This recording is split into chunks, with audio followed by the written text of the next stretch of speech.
Halo kawan lamban, ini kita ketemu lagi cerita JK. JK itu macam-macam, ada paling global ada 2 pintu, 4 pintu. Biasanya 4 pintu itu dipakai untuk teman-teman yang ya bawa keluarga, off-road gitu kan. Tapi yang kalau udah punya yang lain, biasanya mobil lain, biasanya senangnya yang 2 pintu gitu kan. Ini mobil JK 2 pintu yang tipe Arctic. Arctic itu salah satu JK yang limited edition. Dan kalau sudah beli JK dan Arctic dan 2 pintu, itu pasti orangnya tahu Jeep gitu loh. Mesti dandannya dandan anak Jeep, rapi, simple, pelek ring 17, ban 35, lift kit 2 inch gitu kan. Nah, ini contohnya punya Pak Galih ini sangat simple dan enak banget dilihat. Kalau mobil JK didandani begini, itu pasti long life, maksudnya tidak gampang bosen dengan dandanannya. Nah, concern kita di Lamban Garage itu adalah membenerin suspension. Karena JK itu pasti harus upgrade suspension. Banyak sekali masuk kontak ke kita, aku udah beli JK kok nggak enak ya mas? Ya, bawaan lahir begitu.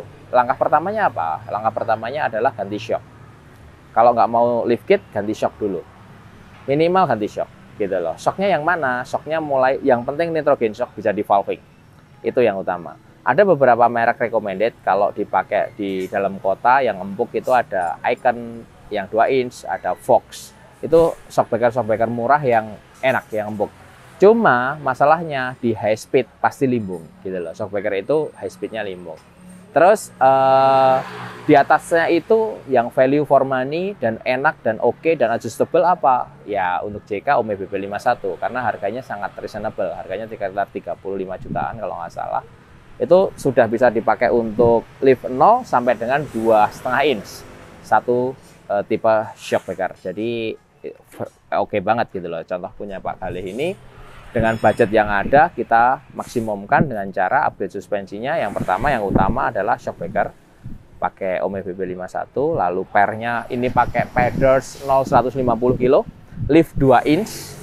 Karena lift 2 inch sama 2,5 inch itu secara look ya seperti ini 2 inch, tapi secara geometri 2,5 ini tuh gesernya udah kejauhan gitu loh, harus banyak yang harus dirubah.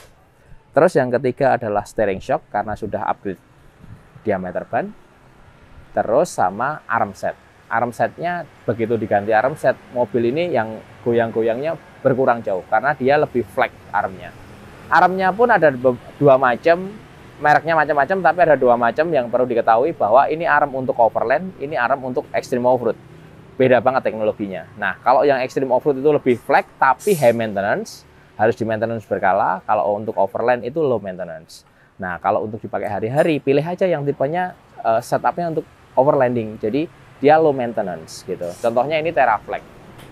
Teraflex murah, oke, tinggal pasang dan jangan lupa adjust lagi. Begitu di lift kit 2 inch, wheelbase-nya pendek, harus dibalikin lagi ke wheelbase standar pabrik dengan cara ngejas arm, sama casternya harus dibalikin lagi ke caster standar pabrik. Jadi mobilnya rasanya nyaman seperti mobil tidak di lift kit gitu. Bahkan lebih nyaman karena apa? Karena udah diganti per sama shock sama arm. Harusnya mobil dengan setup begini jauh lebih nyaman daripada standar gitu. Nah, itu value for money. Apa?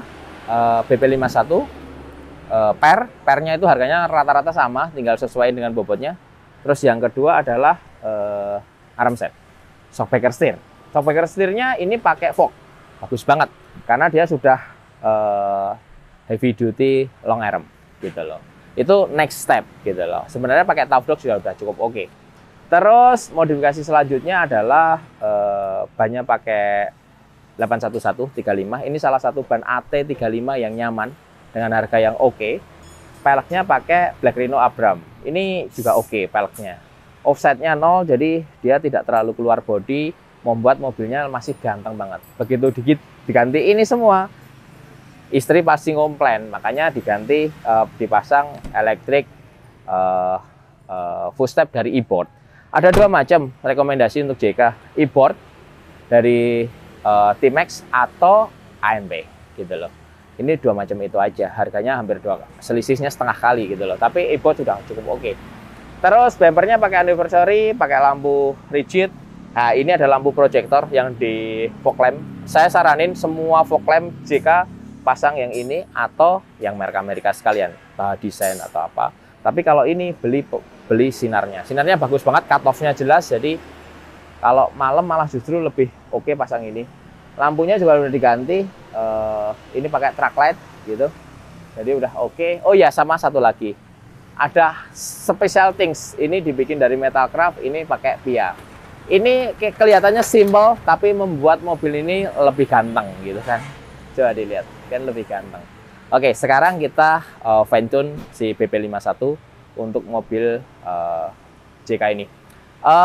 BP51 kliknya di mana? Kan banyak pertanyaan nih. Harus setelannya gimana? Semua harus presisi dan sesuai dengan penambahan bobot mobilnya. Jadi nggak ada yang sama. Tapi kalau teman-teman beli di Lamban Garage, kita akan setup mendekati itu karena kita punya data banyak banget udah pasang di JK, JK dengan berbagai macam kondisi. Kita akan carikan yang paling mendekati, kita akan settingkan di situ. Jadi tinggal pasang aja. Kalau kurang gimana telepon tinggal ini tambahin dikit, kurangin dikit gitu bisa.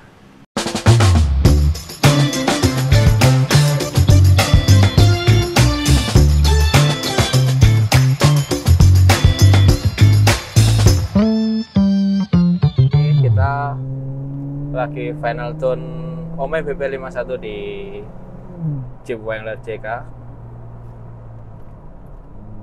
Kalau kita biasa tuning shock breaker kayak Fox atau King Shock gitu di JK, pasti kita harus revolving. Kalau nggak bakal enak kan, terlalu keras. Nah, kalau Ome BP51 itu bisa diempukin banget sampai ke empukan, bisa dikerasin banget sampai kekerasan. Jadi lebih mudah nyetelnya karena range-nya lebih panjang gitu. Dengan teknologi body 2,5 in, ribbon compression itu sangat membantu tuning dari luar, nggak perlu di revolving yang susah gitu.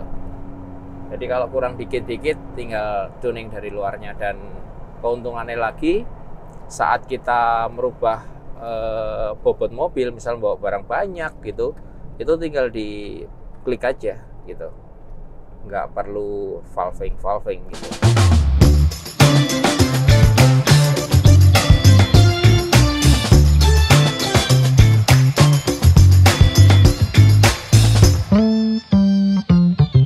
Ini kita sudah selesai setup atau fine tune dari mobil JK ini.